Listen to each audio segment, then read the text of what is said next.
الحمد لله نحمده ونستعينه ونستغفره ونعوذ بالله من شرور أنفسنا ومن سيئات أعمالنا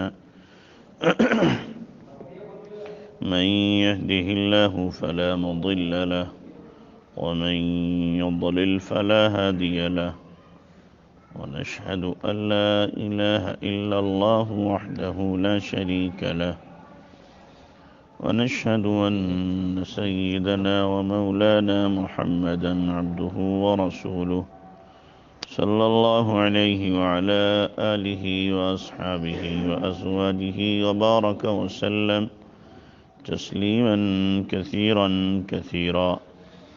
أما بعد فأعوذ بالله من الشيطان الرجيم. بسم الله الرحمن الرحيم. واعبدوا الله ولا تشركوا به شيئا وبالوالدين إحسانا وبذي القربى واليتامى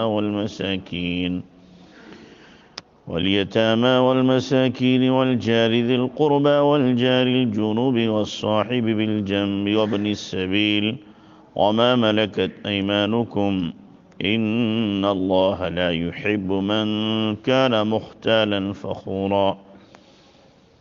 الذين يبخلون ويأمرون الناس بالبخل ويكتمون ما آتاهم الله من فضله وأعتدنا للكافرين عذابا مهينا. صدق اللہ العظیم. میرے محترم بھائیو بزرگو، اس آیت کے تعلق سے بتایا تھا کہ اللہ نے حقوق اللہ اور حقوق العباد کو بیان کیا ہے. پہلے نمبر پر اللہ نے وَلَا تُشْرِكُوا بِاللَّهِ شَيْئًا، پہلے عبادت کو، اس کے بعد میں اللہ کے ساتھ کسی کو شریک نہ ٹھہراؤ. پھر اللہ کے بعد اگر کسی کا حق ہو سکتا ہے وہ والدین کا ہے. رسول اللہ صلی اللہ علیہ وسلم کا تو ہے ہی، والدین کا ہے کہ والدین کے ساتھ اچھا برتاؤ کرو. اور پھر فرمایا والدین ہی کے خون سے جو لوگ متعلق ہیں ان کے ساتھ، وَبِذِي الْقُرْبَى، اور قرابت والوں کے ساتھ جو رشتہ دار ہیں. اس لیے کہ قرابت والوں کے ساتھ اگر حسن سلوک نہیں کرے گا تو یقینی طور پر قرابت والے بھی موقع پڑے گا تو ساتھ دینے کو تیار نہیں ہوں گے. اور پھر جب خونی رشتہ ہے تو ان کا حق بنتا ہے. اگر ان کو مالی ضرورت ہو تو مالی تعاون کرے، طاقت کی ضرورت ہو تو جسمانی تعاون کرے، یا اسی طریقے سے کسی صلاح مشورے کی ضرورت ہو تو ان سے صلاح مشورہ کرے اور لے. تو حسن سلوک کے اندر یہ سب چیزیں کیا ہے؟ داخل ہیں. اور کچھ نہیں کر سکتا تو محبت سے بول تو سکتا ہی ہے، نرم کلامی تو کر سکتا ہے.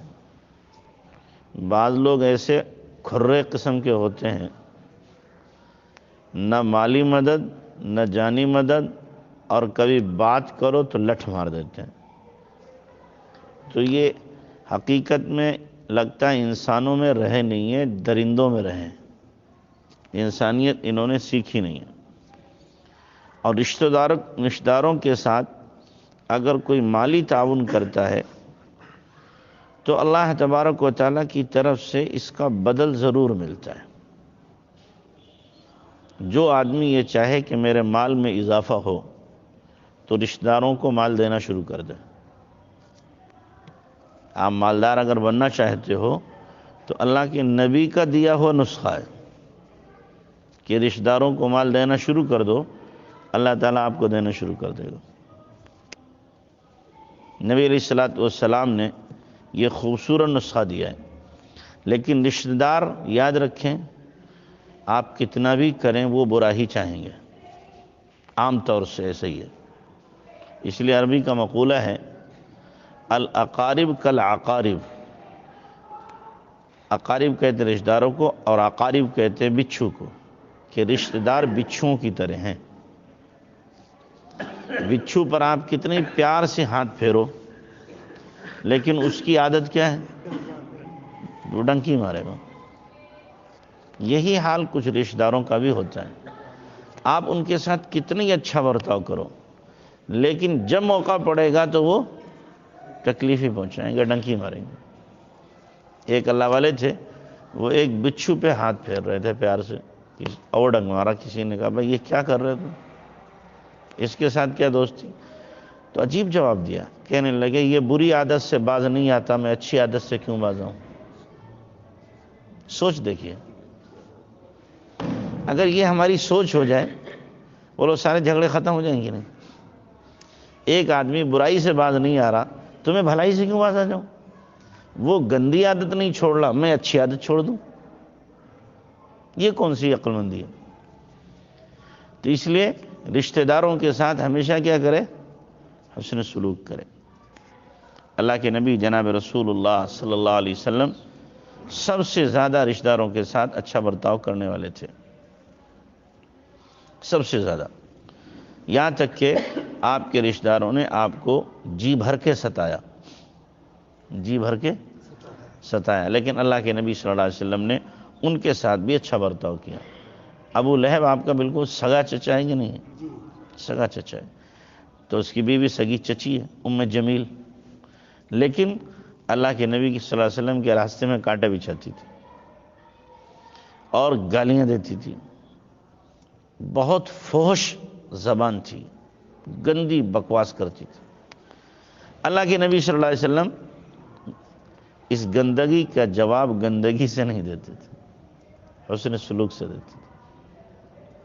اسی لیے ایک اللہ والے نے بڑی پیاری بات کہی کہ دیکھو اگر تمہارے راستے میں کوئی کانٹے بچھائے تو تم کانٹے نہ بچھانا، ورنہ ساری دنیا میں کانٹے ہی ہو جائیں گے، ورنہ ساری دنیا میں کیا ہو جائیں گے؟ کانٹے ہو جائیں گے۔ کوئی کانٹے بچھا دے تم اٹھا کے پھول بچھا دو۔ برے کے ساتھ برا کرنا انسانیت نہیں ہے، برے کے ساتھ بھلا کرنا یہ انسانیت ہے، یہ اسلام ہے۔ تو اللہ کے نبی صلی اللہ علیہ وسلم کا برتاؤ رشتہ داروں کے ساتھ ہمیشہ اچھا رہا، اور صحابہ کو اللہ کے نبی صلی اللہ علیہ وسلم نے یہی تعلیم دی، یہاں تک کہ ایک صحابی نبی علیہ السلام کی خدمت میں آ کے عرض کرتے ہیں، اللہ کے نبی اصلہم ویقطعوننی، میں ان سے صلہ رحمی کرتا ہوں، وہ رشتہ داری کو توڑ دیتے ہیں، وَأُعْطِيهِمْ وَيَمْنَعُونَنِي، میں ان کو دیتا ہوں وہ ہمیشہ منعی کرتے ہیں، میں ان کے ساتھ احسن الیہم ویسیئونی، میں ان کے ساتھ اچھا برتاؤ کرتا ہوں، وہ میرے ساتھ برا برتاؤ کرتے ہیں۔ اللہ کے نبی صلی اللہ علیہ وسلم نے فرمایا ان کنت کما قلت، اگر تو ویسا ہی ہے جیسا کہہ رہا ہے تو یوں سمجھ تو ان کے منہ میں گرم گرم بھوبل ڈالا ہے، یعنی تیرا یہ برتاؤ انشاءاللہ تیرے حق میں خیر ہوگا اور ان کے حق میں برا ہوگا، وہ اس کی سزا پائیں گے جو تیرے ساتھ کر رہے ہیں، اور تو اس کی جزا پائے گا جو تو ان کے ساتھ کر رہا ہے۔ تو وَبِذِي الْقُرْبَى، رشتہ داروں کے ساتھ حسن سلوک، وَالْيَتَامَى، اور کس کے ساتھ میں؟ یتیموں کے ساتھ میں، کہ جو اپنے باپ کی شفقت سے محروم ہو گیا۔ تو اب اسلام نے کہا کہ جتنے بھی لوگ ہیں اب اس کے باپ جیسا روپ اس کے ساتھ اختیار کریں، باپ جیسا حسن سلوک کریں، تاکہ یہ اپنے باپ کی یاد میں غمگین نہ ہو سکے۔ اب اس کو وہ شفقت دو جو اس کا باپ شفقت دیتا تھا۔ اپنے بچوں کے لیے اگر کچھ لا رہے ہو تو تم یتیموں کے لیے بھی کچھ لے کر کے آؤ۔ اب آپ کو اپنے بچوں سے اتنی دعائیں نہیں ملیں گی جتنے کی یتیموں کی دل کی دعا آپ کو لگے گی، اور یتیموں کی اگر ماں ہے تو اس کی دعا جو آپ کو لگے گی وہ آپ کی زندگی کا بیڑا پار کر دے گی۔ تو اس لیے یتیموں کے ساتھ اچھا برتاؤ، اللہ کے نبی جناب رسول اللہ صلی اللہ علیہ وسلم نے بار بار اس بات کا حکم دیا۔ آپ علیہ السلام نے فرمایا کہ جو یتیم کے سر پہ ہاتھ رکھتا ہے شفقت سے، تو جتنے بال اس کے ہاتھ کے نیچے آتے ہیں اتنی نیکیاں اس ہاتھ رکھنے والے کے نامہ اعمال میں اللہ لکھ دیتا ہے۔ اگر ہمیں یقین ہونا تو روزانہ ہم ایک آدھ یتیم کو تلاش کر کے اس کے سر پہ ہاتھ پھیریں گے، یقین ہو، اس لیے کہ بال کون گن لے گا؟ یہ کروڑ نیکیاں کیا ہے، صرف ہاتھ پھیرنے سے ہمیں مل نہیں۔ اور پھر اگر اچھا برتاؤ کرے تو کیا کہنا، اور اگر کسی کے پڑوس میں یتیم رہ رہا ہے تو اس کو تو بہت زیادہ محتاط رہنے کی ضرورت ہے۔ یہاں تک کہا گیا کہ اگر یتیم بچہ کھڑا ہے تو اپنے بچے کو تم پیار مت کرو، یتیم کے سامنے اپنے بچے کو پیار نہ کرو، اس لیے کہ اگر تم نے پیار کیا اور اس کو اپنا باپ یاد آ گیا تو آہ نکل جائے گی اس کی، اس لیے اس کو پیار نہ کرو، بعد میں اپنے گھر میں جا کے پیار کر لینا۔ یتیم بچہ کھڑا ہے تو اپنے بچے کو کوئی بھی تحفہ، کوئی پھل، کوئی چیز نہ دو، ورنہ اس کا دل دکھے گا کہ میرا باپ اگر آج ہوتا تو مجھے بھی لا کر کے دیتا۔ اس لیے یتیم کی رعایت کا حکم دیا گیا ہے کہ اس کی زیادہ سے زیادہ ہم کیا کریں، رعایت کریں۔ خود اللہ کے نبی جناب رسول اللہ صلی اللہ علیہ وسلم یتیم تھے، اس لیے آپ صلی اللہ علیہ وسلم نے جو زندگی گزاری، اگرچہ چچا اور دادا نے بہت خیال رکھا لیکن یتیم پھر یتیم ہے، یتیم پھر یتیم ہے، باپ کی تو شفقت کوئی دے ہی نہیں سکتا۔ تو اس لیے ہمیں حکم ہے، ہمارے دین نے کہا کہ یتیموں کہ تم والی بن جاؤ، ان کے نگراں، ان کے محافظ، ان کے سرپرست اور ان کی دیکھ ریکھ کرنے والے تم بن جاؤ، اللہ تمہاری دیکھ ریکھ کرے گا۔ اللہ کے نبی نے کیا فرمایا؟ انا وکافر الیتیم کہاتین، میں اور یتیم کی کفالت کرنے والا قیامت میں ایسے ہوں گے، جیسے ان دو انگلیوں میں فاصلہ، اتنا فاصلہ مجھ میں اور یتیم کی کفالت کرنے والے میں ہوگا۔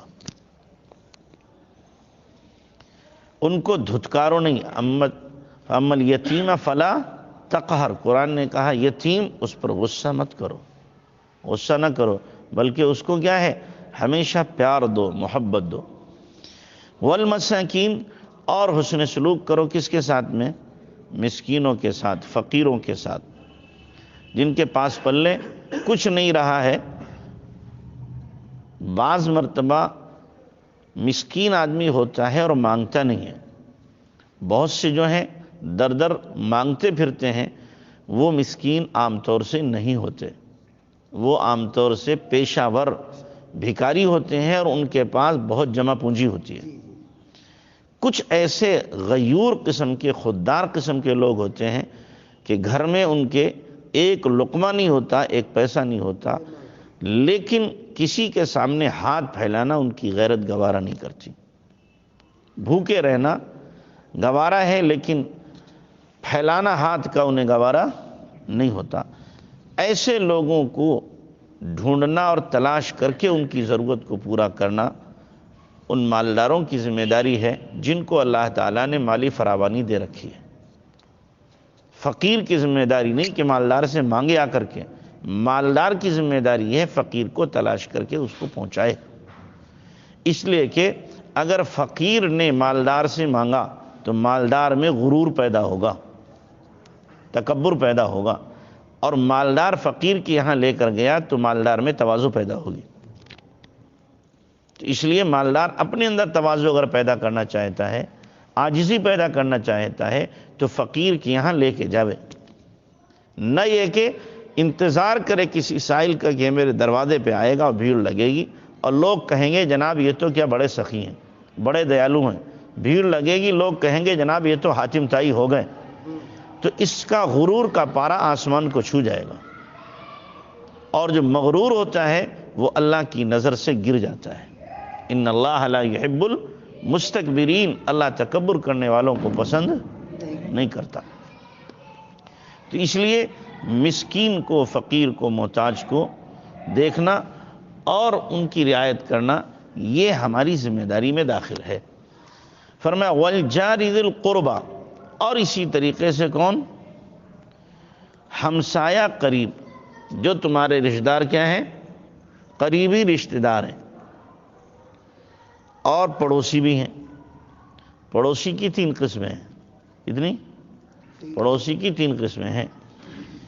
نمبر 1 پڑوسی بھی ہے، رشتہ دار بھی ہے اور مسلمان بھی ہے۔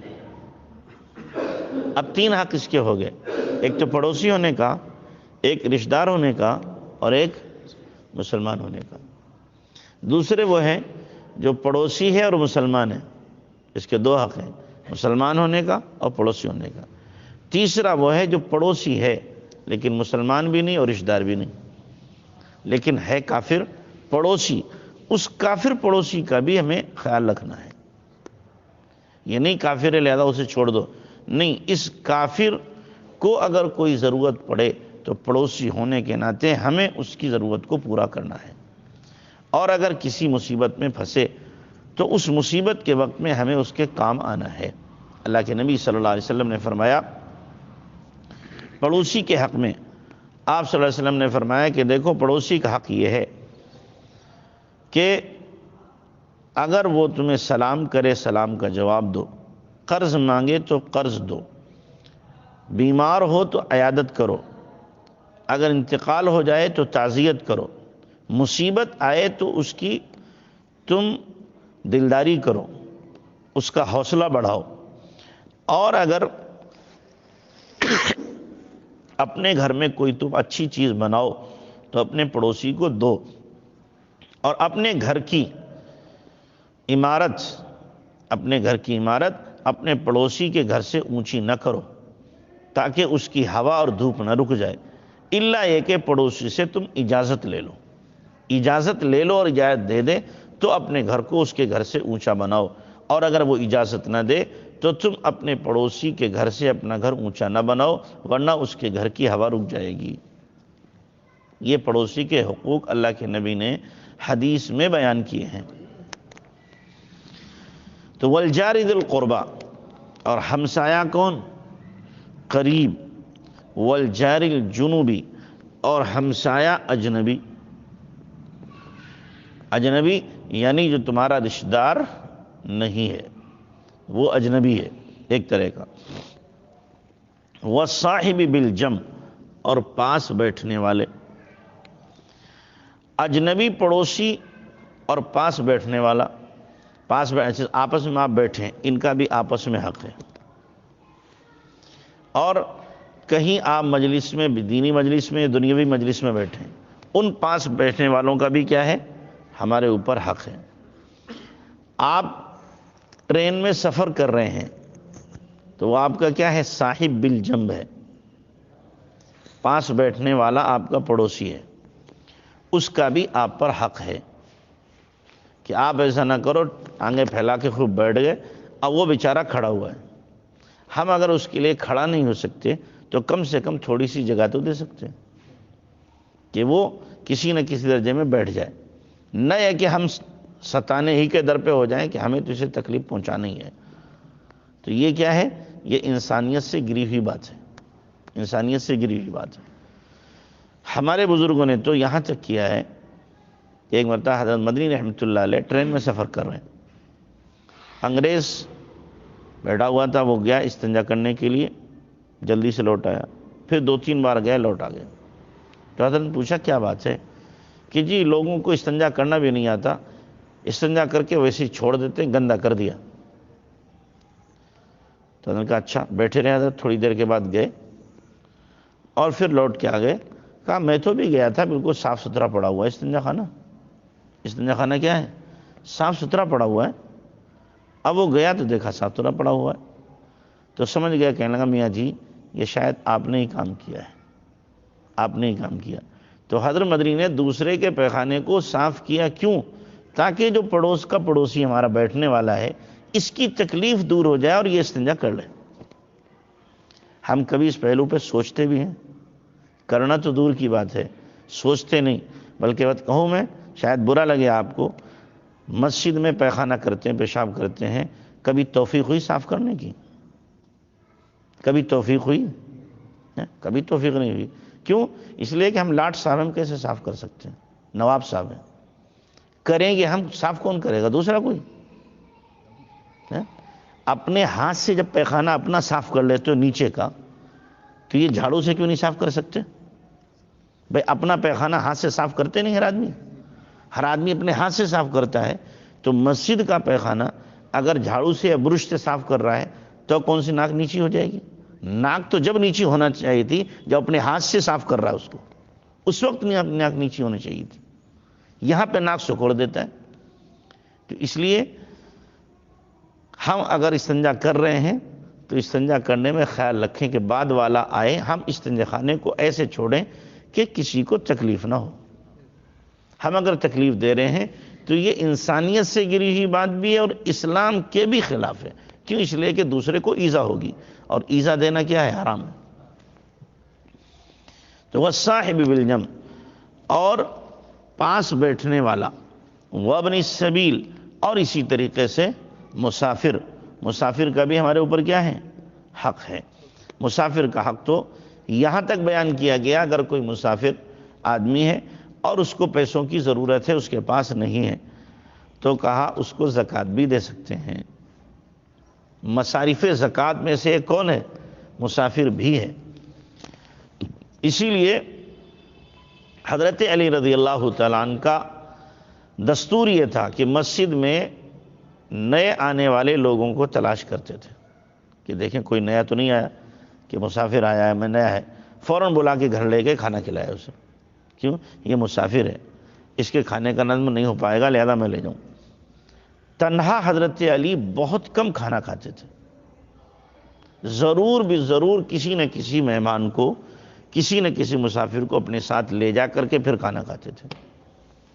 اور ہمارے یہاں اگر کھانے کے وقت میں کوئی اجنبی آدمی آ جائے تو سلوٹیں پڑ جاتی ہیں، دل ہمارا کیا ہے؟ اندر مسوس جاتا ہے، یہ آ گیا۔ حالانکہ ہمیں آنے کی وجہ سے خوش ہونا چاہیے کہ اللہ نے برکت بھیج دی۔ کیا بھیج دی؟ اللہ نے برکت بھیج دی، خوش ہونا چاہیے، نہ یہ کہ ہم اس سے پریشان ہو جائیں۔ تو وابن السبیل، مسافر کا بھی کیا ہے؟ حق ہے۔ وما ملکت ایمانکم، اور اسی طریقے سے اپنے ہاتھ کے مال یعنی غلام بادیوں کے ساتھ اچھا برتاؤ کرو۔ غلام باندی اب تو ہے نہیں، غلام باندی کے حکم میں اب ہیں ہمارے نوکر، ملازم، ورکر، یہ غلام باندی کے حکم میں ہے، غلام باندی نہیں ہے۔ لہذا ہم اپنے ورکروں کے ساتھ میں، کارندوں کے ساتھ میں، اپنے ماتحتوں کے ساتھ میں کیا ہے؟ اچھا برتاؤ کریں۔ اور یہ وہ عمل ہے اور یہ وہ حکم ہے جو جناب رسول اللہ صلی اللہ علیہ وسلم نے اپنے وصال سے چند لمحے پہلے اس کا حکم دیا تھا۔ دو ہی باتوں کو حکم دیا تھا، الصلاۃ وما ملکت ایمانکم، دیکھو نماز اور اپنے ماتحتوں کا خیال رکھنا، اپنے ماتحتوں کا۔ یہ وہ حکم ہے جو اللہ کے نبی صلی اللہ علیہ وسلم کی آپ کہہ سکتے ہیں وصیت ہے، آخری وصیت ہے اللہ کے نبی کی، نماز کی اور ماتحتوں کے ساتھ اچھا برتاؤ کرنے کی۔ لیکن آج کل ماتحتوں کے ساتھ جو برتاؤ ہوتا ہے شاید جانوروں کے ساتھ بھی لوگ نہ کرتے ہوں، کہ بہت سے لوگ ایسے ہیں کہ ملازم اگر کسی کے آئے تو سمجھتا ہے کہ یہ مجبور ہے، لہذا اس کی مجبوری سے جتنا چاہو فائدہ اٹھا لو۔ اب اس کو گالی دینا، اس کو ذلیل کرنا، رسوا کرنا، اور بات بات پہ تانے دینا، اور ذرا سی بات پر اس کی تنخواہ میں سے کاٹ لینا، یہ لوگوں کا پیشہ بن گیا ہے، لوگوں کی گندی عادت ہو گئی ہے۔ بجائے اس کے ہم اپنے ملازم کو اس کی تنخواہ سے زیادہ دیتے، اس کی تنخواہ میں سے کاٹ لیتے۔ اولاً تو دیتے کتنا ہے بھائی؟ 7,000 8,000 10,000 دے رہے ہیں، اور اس میں سے بھی ڈنڈی مار دی ہم نے، اس کا حق مار دیا۔ تو یہ ماتحتوں کے ساتھ حسن سلوک ہے یا بد سلوکی ہے؟ جب کوئی مالک اپنے ماتحتوں، ورکروں اور ملازموں کے ساتھ بدسلوکی کرتا ہے، ذرا ایک لمحے کے لیے آنکھ بند کر کے سوچ لیا کرے کہ اگر اس کی جگہ میں ہوتا تو کیا میں یہ برتاؤ اپنے لیے پسند کرتا؟ مجھے اگر اللہ نے آج دولت دے دی ہے تو میں دولت کے نشے میں اتنا فرعون بن جاؤں کہ انسان کو انسان نہ سمجھ کر کے اس کی ماں بہن ایک کر دوں، گالیاں دینے لگوں؟ کتنے ایسے بدبخت ملعون قسم کے لوگ ہوتے ہیں جو باقاعدہ ماں بہن کی گالیاں دے دیتے ہیں۔ وہ بیچارہ مجبوری کی وجہ سے، اپنے بچوں کے پیٹ پالنے کے لیے، اپنی ضرورت کی وجہ سے رکا ہوا ہے، کچھ نہیں کہتا، لیکن کیا اس کے دل سے ہائے نہیں نکلتی؟ ہائے نہیں نکلتی اس کے دل سے؟ کیا اس کے دل سے بد دعا نہیں نکلے گی؟ نکلے گی، اور نکل گئی تو پھر دیر سویر پکڑ اللہ کی آتی ہے۔ عقل والے سمجھ لیتے ہیں، اور جو اوندھی عقل کے ہوتے ہیں وہ اس کو کہتے ہیں اتفاق۔ اتفاقاً ہو گیا ہمارے ساتھ میں، اتفاقاً نہیں ہوا۔ کوئی چیز بھی اتفاقاً نہیں ہوتی، اللہ کے منظم نظام میں ہر چیز جکڑی ہوئی ہے، تو اس کو اتفاق نہ سمجھے، اور اپنی دولت کے بلبوتے کسی کی عزت کے ساتھ کھلواڑ نہ کریں۔ ہر ایک کی اپنی عزت ہوتی ہے، عزت نفس ہوتی ہے۔ دوسرے کے ساتھ آج ہم برتاؤ کریں گے، کل کوئی ہوگا جو ہماری عزت کو بھی اچھالے گا، کوئی ہوگا جو برسر عام ہمیں رسوا کرے گا۔ تو اس لیے سوچ سمجھ کر کے اپنی زبان کا کیا کرے، استعمال کرے۔ اور بعض ظالم تو اس سے بھی آگے بڑھ کے مارنا شروع کر دیتے ہیں، ملازموں کو کیا کرتے ہیں، مارتے ہیں۔ بھئی کوئی غلام تو نہیں ہے، یہ غلام تو نہیں، باندی تو نہیں ہے کہ آپ اس پر ہاتھ اٹھا رہے ہو۔ آپ کے یہاں کام کر رہا ہے، آپ تو اس کی تنخواہ دے رہے ہو، یہ کیا ہے کہ آپ نے اس کے اوپر ہاتھ اٹھا لیا؟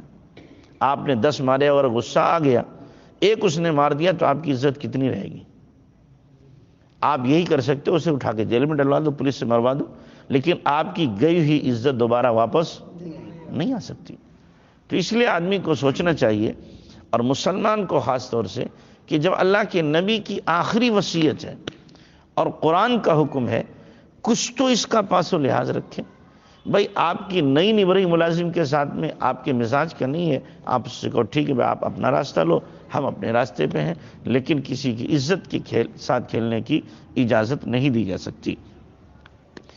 ان اللہ لا يحب من كان مختالا فخورا، بے شک اللہ کو پسند نہیں آتا اترانے والا، بڑائی کرنے والا۔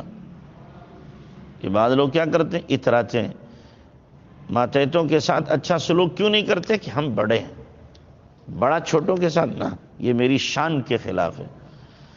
فخر کر رہا ہے کہ اللہ نے مجھے دولت دی ہے، مجھے طاقت دی ہے، مجھے شہرت دی ہے، مجھے عزت دی ہے، لہذا میں جس کو چاہوں، جس کی عزت پہ چاہوں بٹا لگا دوں۔ عزت اللہ کے دینے سے ملتی ہے، اور اللہ کے اتارنے سے اتر جاتی ہے۔ قرآن میں اللہ نے صاف اعلان کیا گیا، وَمَن يُهِنِ اللَّهُ فَمَا لَهُ مِن مُكْرِمٍ، اللہ جسے ذلیل کرے اس کو دنیا میں کوئی عزت نہیں دے سکتا، اور جسے اللہ عزت دے تو پھٹے کپڑوں میں اور چھپر میں رہ کر بھی عزت اسے اللہ دے دیتا ہے۔ اللہ ہمیں عمل کی توفیق عطا فرمائے۔